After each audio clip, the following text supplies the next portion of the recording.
did it. Hello, ladies and gentlemen, and everybody in between. It's me, Tyler, and I have quit smoking cigarettes, switched to vaping. I've got this little guy here, and haven't had a cigarette in 13 days. So, hey, progress. You know, this is not fully quitting, but it's way better for you than tobacco cigarettes are. So I had to give up the Marlboros. Yeah, the month of May. The month of May came and went, and I literally finished one book in the month of May. So with this video, we're just going to talk all about that book.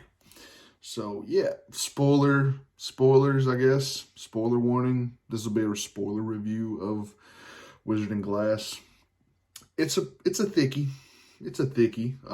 But I was also very, very busy in the month of May. I'm going to be busy this month as well. I'm almost finished with The Wolves of the Kala, so I'll at least have one book for the month of June, but it may be another video just like this.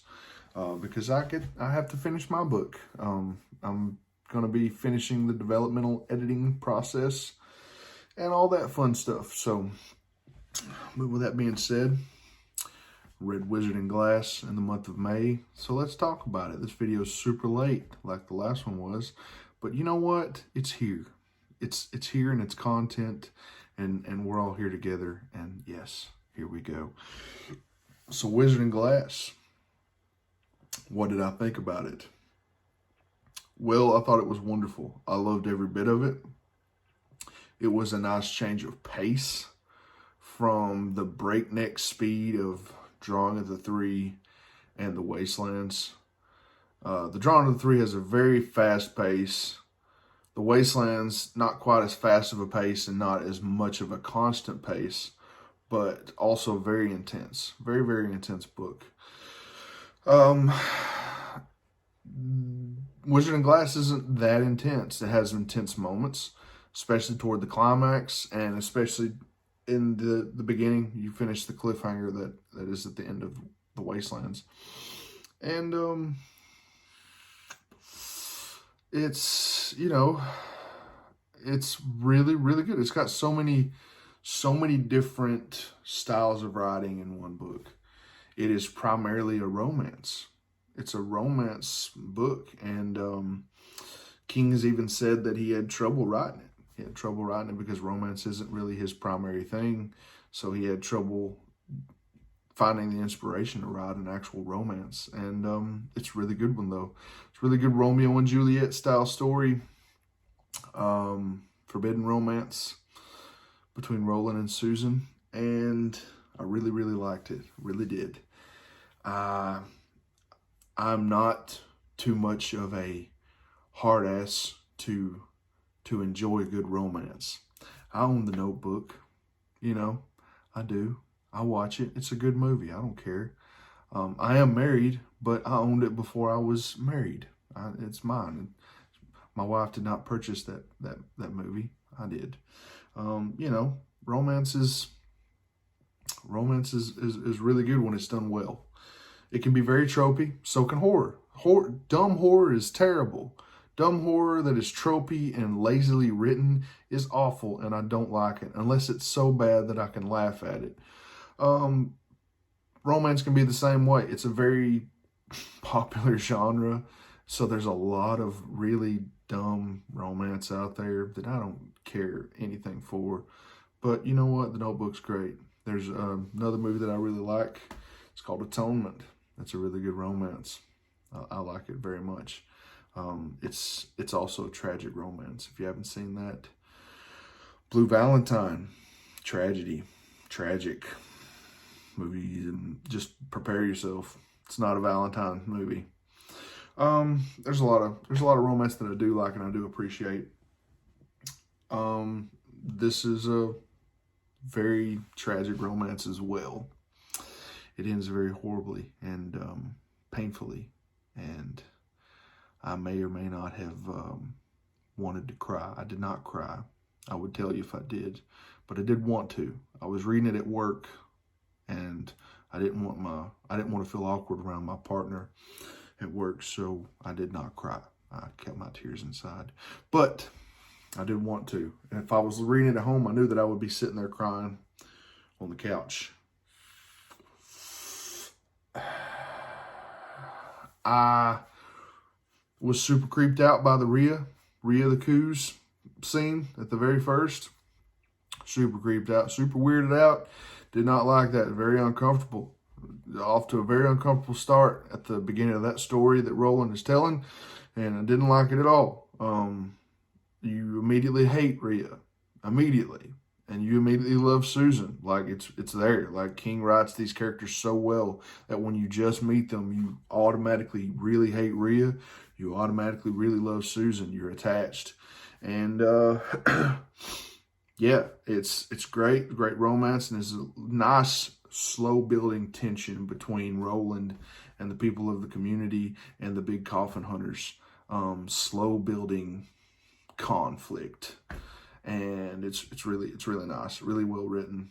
The climax is glorious and heartbreaking and horrifying all at the same time. It's just wonderful. And all of a sudden, at the end of the book, spoiler, my wife, if you're watching this, turn it off right now. We're all of a sudden in Oz. we're in the land of Oz. Stephen King's like, you know what? I'm not just gonna mix my fictional kingdoms. I'm gonna mix in some other fictional kingdoms as well.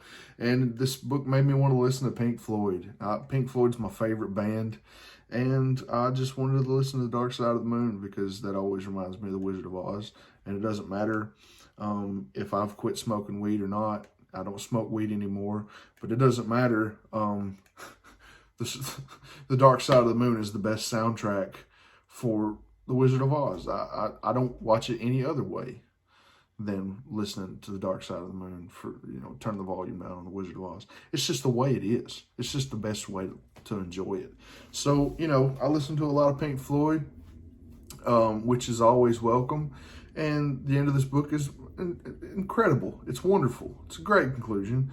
It's also tragic. Again, like you literally are just getting over what happened in Hambry at Reap, and you're just getting over that, and you're like, okay, we're in Oz. This is awesome. And then all of a sudden, you find out another tragic thing about Roland's past, and it's maybe worse. It's just awful. And you're like, Roland, you poor man.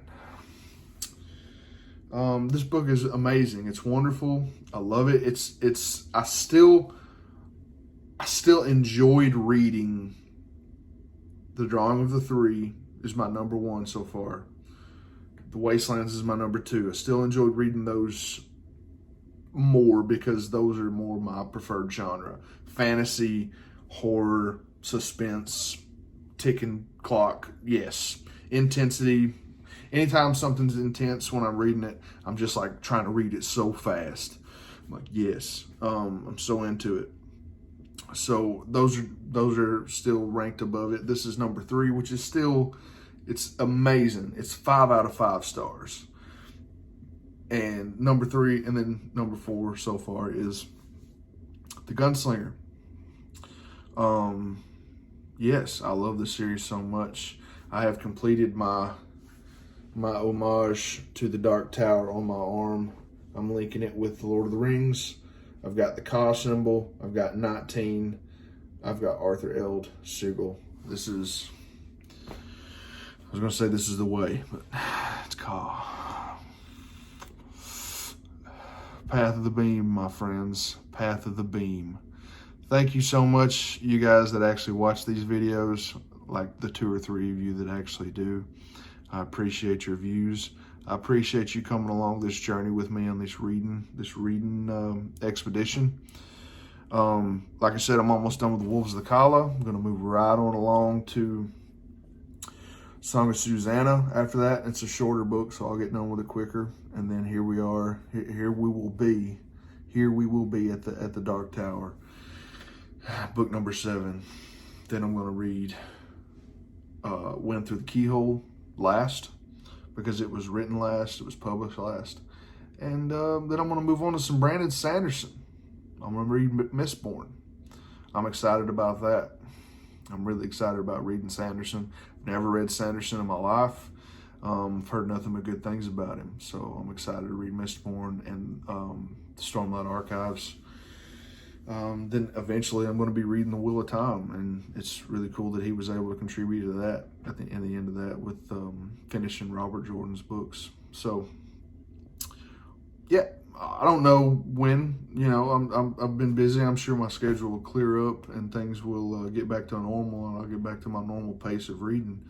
But right now it's not going to be. So, hey, we may get a in-depth review. This isn't really an in-depth review. I didn't really spoil a lot except for the end, but you know what? It's content, and here it is. We're talking about books. I'm talking to myself in my room, talking to my camera, and you know, it's just what we do. It's what I'm doing. If you enjoy this video, then give it a thumbs up. Comment, say, hey, this video's rad. If you don't like the video, or if you don't like me or any of my videos, comment, tell me. Be like, you're stupid and I don't like you. And I'll be like, okay, I may comment back. I'm just talking to hear myself talk at this point. I need to stop. I have this problem where I continue to talk. I'm on podcasts a lot, and I just keep talking until somebody interrupts me. And this is why it's a bad idea to do these videos on my own, because I don't have anybody to interrupt me. And I just keep on talking and keep on going. And, you know, it just goes on and on.